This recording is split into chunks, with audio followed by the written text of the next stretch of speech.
De un tiempo a la fecha se ha despertado cierta polémica en relación a grupos u organizaciones denominados como organizaciones no gubernamentales, conocidas por sus siglas ONG. Hay algunos de estos grupos que se identifican como civiles o sin fines de lucro y que no utilizan tanto el nombre de ONG como si trataran de desvincularse a este tipo de organizaciones, pero lo cierto es que en realidad son ONG, pues no pertenecen a instituciones de gobierno. Pensamos que es muy necesario para nosotros los mexicanos de a pie comprender más a fondo cómo trabajan y se organizan las ONG, ya que son una estrategia sumamente efectiva para, además de desvanecer y suprimir los movimientos genuinamente sociales, cooptar y derribar a los gobiernos de países que intentan generar una independencia económica y política nacionalista. Para este tema nos basaremos en la lectura de los autores James Petras y Henry Weltmeyer, titulada Las organizaciones no gubernamentales, ONG, al servicio del imperialismo. James Petras es un sociólogo estadounidense conocido por sus estudios sobre el imperialismo, la lucha de clases y los conflictos latinoamericanos. Ha sido profesor en varias universidades. Ha escrito más de 62 libros y no pocos artículos en revistas profesionales. Escribe, no sabemos si aún, en una columna mensual para el diario mexicano La Jornada y antes trabajó también para el diario español El Mundo. James Petras colaboró con el gobierno de Salvador Allende. Después del golpe de Estado perpetrado por Augusto Pinochet, fue miembro del Tribunal Russell, que junto con Gabriel García Márquez y Julio Cortázar fue conformado para enjuiciar la represión en América Latina. Henry Weltmeyer es doctor en ciencias políticas, especialista en economía política y sociología de desarrollo.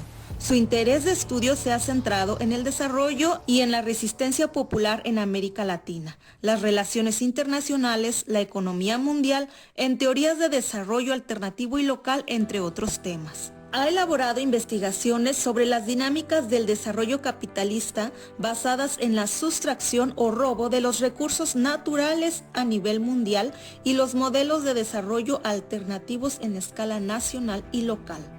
Es miembro del Sistema Nacional de Investigadores de CONACYT, nivel 3, y coordinador editorial de la revista Estudios Críticos del Desarrollo. Decidimos hacer varios videos, pues el texto es largo para uno solo. No obstante, cada video tendrá un tema principal que explica, por ejemplo, por qué aparecen cuando ciertos gobiernos comienzan a ser desafiados por sus gobernados, cómo se relacionan con los movimientos feministas y qué estrategias utilizan.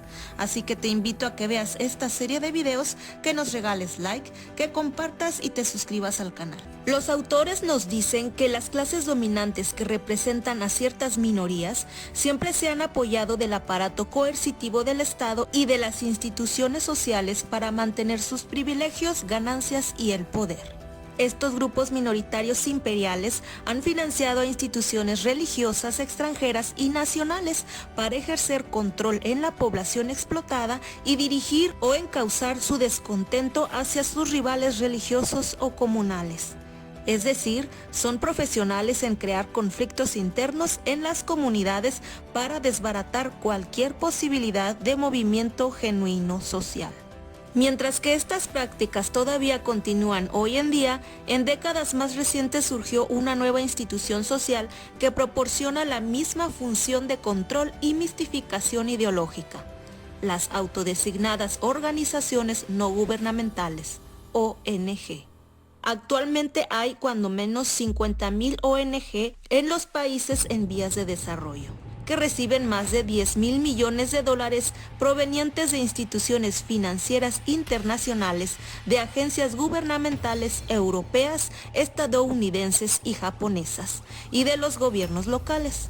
Los administradores de las ONG se hacen cargo de presupuestos de millones de dólares con salarios y compensaciones comparables a los de los directivos de compañías privadas. Participan en la toma de decisiones sobre políticas que afectan a millones de personas, en especial a los pobres, a las mujeres y a quienes trabajan en el sector informal. ¿Por qué los grupos denominados de izquierda o de los países que se conocen como progresistas no han cuestionado o señalado a estas organizaciones no gubernamentales?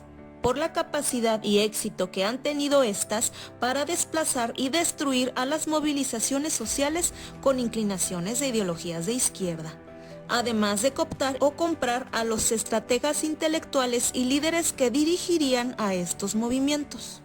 Actualmente, la mayoría de los movimientos de izquierda y los voceros populares centran sus críticas en el Fondo Monetario Internacional, el Banco Mundial, las corporaciones multinacionales, los bancos privados, etc. Es decir, sobre quienes fijan la agenda macroeconómica para el pillaje de los países en vías de desarrollo. Esta crítica es una tarea importante. Los efectos nocivos de las políticas de ajuste estructural sobre los sueldos y los trabajadores asalariados, los campesinos y los pequeños empresarios nacionales generan un potencial descontento popular nacional. Y es aquí donde entran las ONG para mistificar y desviar el descontento sobre la estructura de poder corporativa y bancaria para canalizar la atención hacia microproyectos locales, la autoexplotación de bases apolíticas y la educación popular que evita los análisis de clase del imperialismo y la explotación capitalista. Las ONG en el mundo entero se han convertido en el más reciente vehículo de la movilidad ascendente para las clases educadas ambiciosas. Académicos, periodistas y profesionales han abandonado sus excursiones previas en los movimientos de izquierda, poco recompensados, a cambio de una carrera lucrativa en el manejo de una ONG, llevando con ellos sus habilidades organizacionales y retóricas, al igual que un cierto vocabulario populista. Los directores de las ONG pasan más tiempo en las sedes internacionales de sus congresos sobre la pobreza que en los pueblos polvorientos de su propio país. Tienen mayor inclinación por escribir nuevas propuestas de investigación para atraer divisas duras hacia los profesionistas de mérito. Los líderes de las ONG constituyen una nueva clase que no está basada en la propiedad de bienes o en recursos gubernamentales, sino que se deriva de los fondos imperiales y de su capacidad para controlar grupos populares significativos. La proliferación de ONG no ha reducido el desempleo estructural, el desplazamiento masivo de campesinos, ni han propiciado niveles de salarios que permiten vivir a un creciente ejército de trabajadores informales. Se autodescriben como la vanguardia de la sociedad civil que opera en los intersticios de la economía global. El propósito común que más resuena en las reuniones de las ONG es el desarrollo alternativo.